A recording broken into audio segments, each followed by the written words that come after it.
Hi friends, പുതിയൊരു വീഡിയോയിലേക്ക് എല്ലാവർക്കും സ്വാഗതം. ദ്രൗപദിക്ക് ബാലചന്ദ്രനോടുള്ള പകയെക്കുറിച്ച് ണിനോട് പറഞ്ഞു കൊടുക്കാണ്. നിന്റെ മുത്തശ്ശൻ വീരഭദ്രൻ എങ്ങനെയാണ് മരിച്ചത് എന്നുള്ളത് നിന്നോട് ഞാൻ പറഞ്ഞു തരാം എന്ന് പറഞ്ഞ് വിശദമായിട്ട് തന്നെ ദ്രൗപദി പറഞ്ഞു കൊടുക്കുകയാണ്. അപ്പം ദ്രൗപദിയുടെയും വീരഭദ്രന്റെയും മകൻ പരമേശ്വരനുമുണ്ട്. അങ്ങനെ ദ്രൗപദി വിശദമായിട്ട് തന്നെ കിരണിനോട് നിന്റെ മുത്തശ്ശൻ എങ്ങനെയാണ് മരിച്ചത് എന്നും ബാലനോട് ഇത്രയ്ക്കധികം പകയുണ്ടായതും എങ്ങനെയാണെന്നുള്ള കാര്യമൊക്കെ വിശദമായി പറഞ്ഞു കൊടുക്കുകയാണ്. ഈ സമയം ചാരുവിനോടും ബാലൻ ചെറുതായിട്ട് ദ്രൗപദിയെക്കുറിച്ചും വീരഭദ്രനെക്കുറിച്ചും നല്ല കാര്യം മാത്രമാണ് പറഞ്ഞു കൊടുക്കുന്നത്. ഇത് കേട്ടും കണ്ടാണ് ഗോവിന്ദൻ വരുന്നത്. അപ്പോൾ ഗോവിന്ദൻ ചാരു പോയി കഴിഞ്ഞ ശേഷം ബാല നീ എല്ലാതും ചാരുവിനോട് പറഞ്ഞു കൊടുത്തോ എന്ന് ചോദിക്കുമ്പോൾ ഇല്ല, എല്ലാ കാര്യവും ഞാൻ ചാരുവിനോട് പറഞ്ഞിട്ടില്ല, നല്ലത് മാത്രമാണ് പറഞ്ഞിട്ടുള്ളൂ.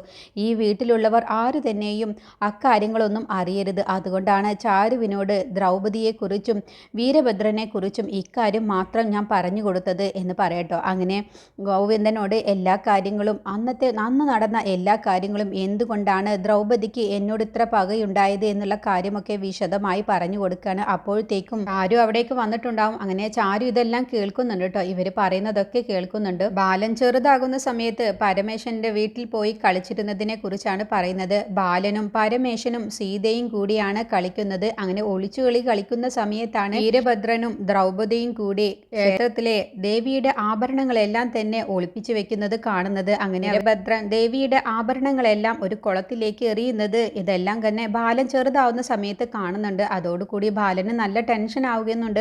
അങ്ങനെ ബാലൻ ഗോവിന്ദനോട് പറയുന്നുണ്ട്, ഞാൻ അന്ന് അതൊന്നും കാണാൻ പാടില്ലായിരുന്നു. അത് കഴിഞ്ഞ് പോലീസ് വരുന്നതിനെ കുറിച്ചാണ് പിന്നീട് ഗോവിന്ദനോട് പറഞ്ഞു കൊടുക്കുന്നത്. പിന്നെ ദ്രൗപദിയും വീരഭദ്രനും വീട്ടിലെത്തിയ ശേഷമാണ് പൂജാരിക്ക് കാര്യം മനസ്സിലാകുന്നത്. ഈ കൊണ്ടുവന്നിട്ടുള്ള ആഭരണങ്ങളെല്ലാം തന്നെ മുക്കുബണ്ഡമാണെന്ന് മനസ്സിലാക്കുമ്പോൾ നാട്ടുകാരെയും കൂട്ടിയാണ് പൂജാരി വീരഭദ്രന്റെ വീട്ടിലേക്ക് വരുന്നത്. അങ്ങനെ വീരഭദ്രൻ പറയാണ്, ഞാൻ തരുന്ന സമയത്ത് ദേവിയുടെ ആഭരണങ്ങളെല്ലാം തന്നെ സ്വർണമായിരുന്നു. പിന്നീട് അത് മുക്കുബണ്ഡമായിട്ടുണ്ടെങ്കിൽ അത് ഈ പൂജാരി തന്നെയാണ് മോഷ്ടിച്ചിട്ടുണ്ടാവുക. പൂജാരിക്ക് ഒരുപാട് പ്രാരാബ്ധമുണ്ടല്ലോ, മക്കളെയൊക്കെ പഠിപ്പിച്ച് ഒരു നിലയിൽ എത്തിക്കാനും മക്കളെ ചയക്കാനും അങ്ങനെ ഒരുപാട് ബുദ്ധിമുട്ടുണ്ടല്ലോ. അതുകൊണ്ട് പൂജാരി തന്നെയായിരിക്കും ദേവിയുടെ ആഭരണങ്ങളൊക്കെ മോഷ്ടിച്ചിട്ടുണ്ടാവുക, അല്ലാതെ ഞാനല്ല. നിങ്ങൾക്ക് അങ്ങനെ സംശയം ഉണ്ടായിരുന്നെങ്കിൽ ഞാൻ നിങ്ങൾക്ക് ആഭരണങ്ങൾ ദേവിയുടെ ആഭരണങ്ങളെല്ലാം തരുന്ന സമയത്ത് നിങ്ങൾ പറയണമായിരുന്നു. ഇപ്പോൾ നിങ്ങൾ ഈ പറയുമ്പോൾ ഞാൻ എങ്ങനെ അത് വിശ്വസിക്കും? എനിക്കറിയില്ല, ഞാൻ തന്നത് സ്വർണം തന്നെയാണ് എന്ന് പറഞ്ഞ് വീരഭദ്രൻ തർക്കിക്കുകയാണ് കേട്ടോ. അതോടുകൂടി നാട്ടുകാർക്കൊക്കെ ഉത്തരം മുട്ടി പോവുകയാണ്. അപ്പോഴാണ് പോലീസ് വരുന്നത്. അങ്ങനെ പോലീസിനെ കണ്ടപ്പോൾ ദ്രൗപദി അടക്കം എല്ലാവരും പേടിക്കുകയാണ് കേട്ടോ. അപ്പോൾ ഇതെല്ലാം കേട്ടും കൊണ്ട് പരമേശ്വരനും സീതാമണിയും ബാലചന്ദ്രനും കൂടെ നിൽക്കുന്നുണ്ട്. അങ്ങനെ ബാലനാണെങ്കിലോ ഇങ്ങനെ വീരഭദ്ര നുണ പറയുന്നത് കേട്ടപ്പോൾ പൂജാരി ഒരു പാവം പിടിച്ച പൂജാരിയെ കുറ്റപ്പെടുത്തുന്നതൊക്കെ കാണുമ്പോൾ ബാലന് വല്ലാത്ത സങ്കടം വരുന്നുണ്ട് കേട്ടോ.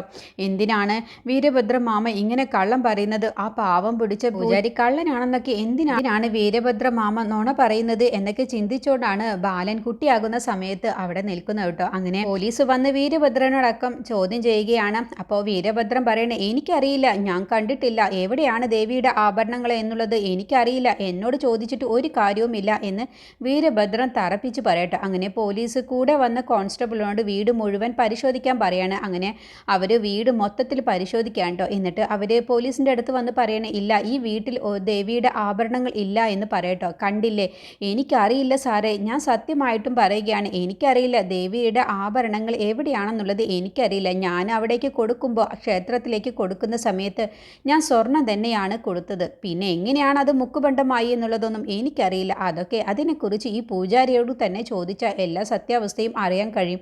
അപ്പോൾ പൂജാരി അങ്ങ് വിഷമിക്കുകയാണ്. ഇല്ല, ഞാൻ ഒരിക്കലും ദേവിയുടെ ആഭരണം മോഷ്ടിച്ചിട്ടില്ല. ഇതെനിക്ക് ദേവിയായിട്ട് കാണിച്ചു തന്നതാണ്. ഞാൻ ഒരുപാട് വർഷങ്ങളോളമായി ചെയ്യുന്ന ജോലിയാണ്. ഒരിക്കലും ഞാൻ ദേവിയുടെ ആഭരണങ്ങൾ മോഷ്ടിക്കില്ല എന്ന് പറഞ്ഞ് അയാൾ വിഷമത്തോടു കൂടി കരഞ്ഞുകൊണ്ട് പറയട്ടോ. അപ്പോൾ വീരഭദ്രനും അങ്ങ് കരയുകയാണ്. എന്നിട്ട് വീരഭദ്രൻ തലയ്ക്ക് കൈ വെച്ചിട്ട് പറയുകയാണ്, കരഞ്ഞുകൊണ്ട് പറയുകയാണ്, ഞാൻ ഈ നാട്ടുകാർക്കൊക്കെ വേണ്ടി എന്തെല്ലാം സഹായങ്ങൾ ചെയ്തതാണ്. എന്നിട്ടിപ്പോൾ ഈ നാട്ടുകാരെല്ലാവരും ഞാൻ ദേവിയുടെ ആഭരണം മോഷ്ടിച്ചു എന്ന് പറയുന്നുണ്ടല്ലോ.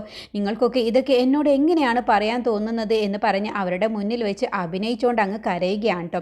അപ്പോൾ അത് കാണുന്ന സീതാമണിക്കും പരമേശ്വരനൊക്കെ അച്ഛൻ കരയുന്നത് കാണുമ്പോൾ വിഷമമാവുകയാണ്. അപ്പോൾ അവരും കുട്ടികളായതുകൊണ്ട് അവരും ചെറുതായിട്ട് ഇങ്ങനെ കരയുന്ന സമയത്ത് സ്വകാര്യത്തിൽ ബാലചന്ദ്രൻ പറയുകയാണ്, നീ വിഷമിക്കല്ലേ പരമേശ്വര, നിന്റെ അച്ഛൻ ദേവിയുടെ ആഭരണങ്ങൾ എവിടെയാണ് ഒളിപ്പിച്ചു വെച്ചത് എന്നുള്ളത് എനിക്കറിയാം എന്ന് പറയട്ടോ. അത് കേട്ടപ്പോൾ പരമേശ്വരൻ പറയണ, ബാല നീ നീയൊന്നും മിണ്ടാതിരിക്കും, ഈ സമയത്ത് അതിനെക്കുറിച്ച് പറയല്ലേ. അത് കേൾക്കുകയാണ് പോലീസ്. അപ്പോൾ പോലീസ് ഇവർ രണ്ടുപേരും കൂടി അടക്കം പറയുന്നത് ശ്രദ്ധിക്കാൻ. അപ്പോൾ ബാലനെ വിളിക്കുകയാണ്. എന്താ, നീ ആരാണ് എന്ന് ചോദിക്കുമ്പോൾ എൻ്റെ പേര് ബാലൻ, നീ ആരുടെ മകനാണ് എന്ന് ചോദിക്കുമ്പോൾ ബാലൻ കാര്യം പറയണേ, ഞാനിവിടെ ഇന്ന ആളുടെ മകനാണ് എന്ന് പറയട്ടോ. അപ്പോൾ പോലീസ് ചോദിക്കുകയാണ്, അല്ല നീ കണ്ടോ ദേവിയുടെ ആഭരണങ്ങൾ എവിടെയാണ് ഉള്ളത് എന്ന് നീ കണ്ടിട്ടുണ്ടോ എന്ന് ചോദിക്കുമ്പോൾ ബാലൻ പറയണ, ഞാൻ കണ്ടിട്ടുണ്ട്, എവിടെയാണ് ദേവിയുടെ ആഭരണങ്ങൾ ഇരിക്കുന്നത് എന്ന് എനിക്കറിയാം എന്ന് പറയട്ടെ, എങ്കിൽ നീ വാ എന്ന് പറഞ്ഞ് ബാലനെയും കൂട്ടി നാട്ടുകാരും പോലീസുകാരും എല്ലാവരും കൂടി പോവുകയാണ് കേട്ടോ. അത് കണ്ടതോടുകൂടി വീരഭദ്രനും ദ്രൗപദി അങ്ങ് ഞെട്ടിപ്പോവാണ്. ഇവൻ എങ്ങനെ ഇതൊക്കെ കണ്ടു എന്നുള്ള ഭാവത്തിൽ കേട്ടോ. അങ്ങനെ അവർ ആ ഒരു ഭാഗത്തേക്ക് നടന്നു പോവുകയാണ്. കുളത്തിലേക്ക് വീരഭദ്രൻ എറിയുന്നതൊക്കെ ബാലൻ കണ്ടത് കൊണ്ട് അവിടേക്ക് നടന്നു പോകുമ്പോൾ പെട്ടെന്ന് വീരഭദ്രൻ ബാല എന്ന് പറഞ്ഞ് വിളിക്കുകയാണ് കേട്ടോ. എന്നിട്ട് നീ എന്തിനാണ് ഇതിലൊക്കെ ഇടപെടുന്നത്, ഇത് ഞങ്ങളുടെ വീട്ടിലെ കാര്യമാണ്, ഇതിൽ നീ ഇടപെടേണ്ട ആവശ്യമില്ല, നീ വീട്ടിലേക്ക് നിൻ്റെ വീട്ടിലേക്ക് പോയിക്കോ. അപ്പോൾ പോലീസ്, അതെന്താ വീരഭദ്ര അങ്ങനെ പറഞ്ഞത്, അത് പിന്നെ സാറേ ഇവൻ ആരുമല്ല, എൻ്റെ വീട്ടിലെ ആരുമല്ല, ഇവൻ തൊട്ടടുത്തുള്ള വീട്ടിലെ ഇന്ന ആളുടെ മകനാണ്, ഇവൻ എൻ്റെ മക്കളോടൊപ്പം കളിക്കാൻ വരുന്നതാണ്, പിന്നെ വെറുതെ എന്തിനാണ് ഈ കുട്ടിയോട് ഓരോന്ന് ചോദിക്കുന്നത്, ഈ കുട്ടിക്ക് എന്തറിയാം, ഇവനെ വെറുതെ വിട്ടേക്ക്, ഇവനോട് ചോദിക്കുകയൊന്നും വേണ്ട. അത് കേട്ടപ്പോൾ ബാലൻ പോവാൻ നിൽക്കണ്ട. അപ്പോൾ പോലീസ് പറയണ, അത് വീരഭദ്ര നീയല്ല തീരുമാനിക്കേണ്ടത്, ഈ കുട്ടിയോട് ഇപ്പോൾ ഞങ്ങളാണ് കാര്യങ്ങൾ ചോദിച്ചിട്ടുള്ളത്, ഈ കുട്ടിക്ക് ആഭരണങ്ങൾ എവിടെയാണ് ഉള്ളത് എന്ന് അറിയാമെങ്കിൽ ഈ കുട്ടി കാണിച്ചു തരുമല്ലോ, പിന്നെ എന്തിനാ നീ ഈ കുട്ടിയെ വിലക്കാൻ നിൽക്കുന്നത്, ബാല നീ ഞങ്ങളോടൊപ്പം വാ എന്ന് പറഞ്ഞ് ബാലനെയും കൂട്ടി പോലീസ് പോവാട്ടോ. അപ്പോൾ വീണ്ടും വീരഭദ്രനും ദ്രൗപദിയും തടയാനൊക്കെ ശ്രമിക്കുന്നുണ്ട്. ബാല നീ എന്നോടാ പറഞ്ഞത്, നീ വീട്ടിലേക്ക് പോകുന്നുണ്ടോ, നീ എന്തിനാണ് ഞങ്ങളുടെ വീട്ടിലെ കാര്യത്തിലൊക്കെ ശ്രദ്ധിക്കാൻ നിൽക്കുന്നത്, ഞങ്ങളുടെ വീട്ടിലെ കാര്യത്തിലൊന്നും നീ ഇടപെടേണ്ട, നീ എൻ്റെ മക്കളോടൊപ്പം കളിക്കാൻ വന്നതാണ്, അതുമാത്രം നീ കളി കഴിഞ്ഞാൽ പിന്നെ അങ്ങ് പോയാൽ പോരെ, എന്തിനാണ് ഇതിലൊക്കെ ഇടപെടുന്നത് എന്ന് പറഞ്ഞ് വീരഭദ്രൻ ദേഷ്യപ്പെടുമ്പോൾ പോലീസ് പറയണേ, എന്തിനാണ് ഈ കുട്ടിയോട് നീ ദേഷ്യപ്പെടുന്നത്, ഈ കുട്ടി കണ്ടു എന്നല്ലേ പറയുന്നത്, ഈ കുട്ടി കാണിച്ചു തന്നോളും എന്ന് പറയട്ടെ. അങ്ങനെ ബാലനെയും കൂട്ടി പോലീസും വീരഭദ്രനും ദ്രൗപദിയും നാട്ടുകാരൊക്കെ ആ ഭാഗത്തേക്ക് ആ കുളത്തിൻ്റെ അവിടേക്ക് പോവാണ്.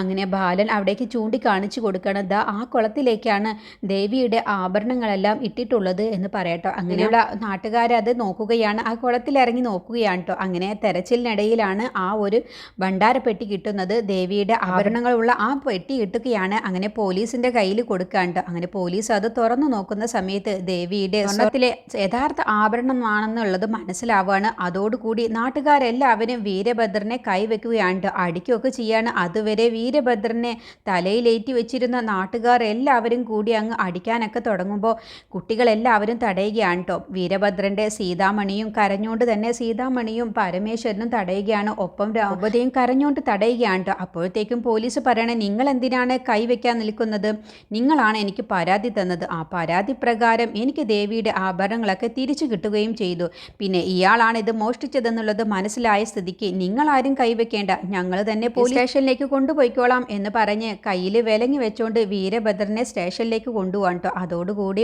കുട്ടികളെയും കെട്ടിപ്പിടിച്ചുകൊണ്ട് ദ്രൗപദി അമ്മ കരയുകയാണ്, പൊട്ടിക്കരയുകയാണ്. ആ സമയത്ത് പകയോടുകൂടിയാണ് ബാലനെ നോക്കുന്നത്, നീ ഒറ്റ ഒരുത്തൻ കാരണമാണ് എൻ്റെ ഭർത്താവ് ഇപ്പോൾ നാട്ടുകാർക്ക് മുന്നിൽ കള്ളനായത്, നിന്നെ ഞാൻ വെറുതെ വിടില്ലടാ എന്നുള്ള ഭാവത്തിലാണ് ദ്രൗപദി അമ്മയും പരമേശ്വരും സീതാമണിയും കൂടി ബാലനെ നോക്കുന്നത്.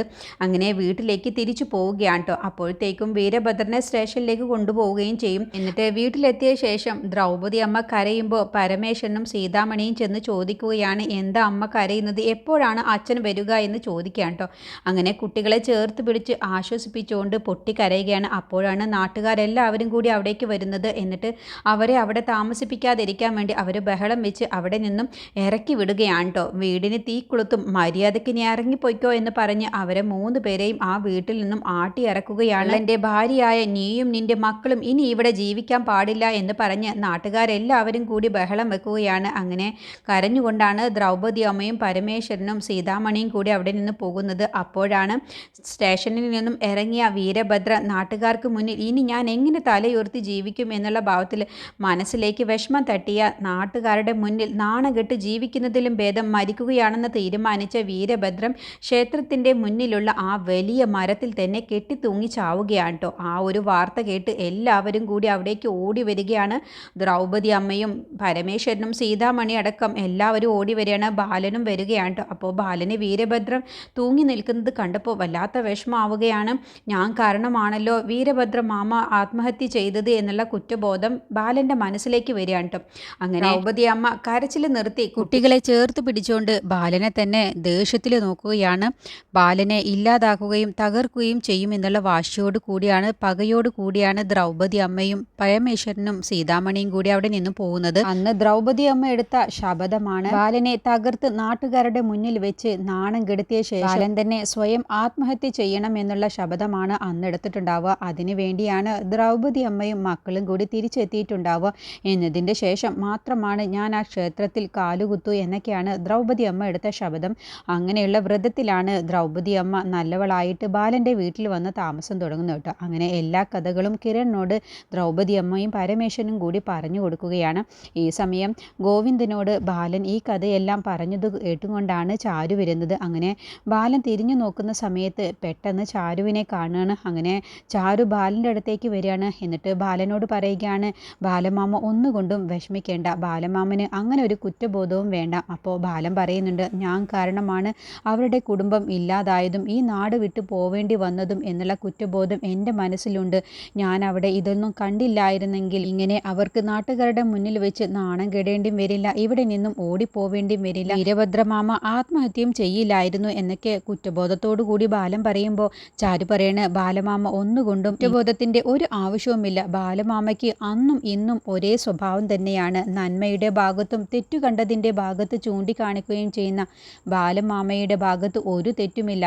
ദേവിയാണ് ബാലമാമയെ കൊണ്ട് അങ്ങനെയൊക്കെ ചെയ്യിപ്പിച്ചതും അവിടെ അങ്ങനെ ആ സംഭവം നടക്കുന്ന സമയത്ത് ബാലമാമയ്ക്ക് അത് കാണേണ്ടി വന്നതും എല്ലാം ദേവിയുടെ തീരുമാനപ്രകാരമാണ്. അതുകൊണ്ട് ബാലമാമയ്ക്ക് അങ്ങനെ കുറ്റബോധത്തിൻ്റെ ഒരു ആവശ്യവുമില്ല എന്ന് പറഞ്ഞ് ബാലനെ ചാരു ആശ്വസിപ്പിക്കുകയാണ്. ഇതിനെക്കുറിച്ചുള്ള ബാക്കി റിവ്യൂ അടുത്ത വീഡിയോയിൽ പറയാം.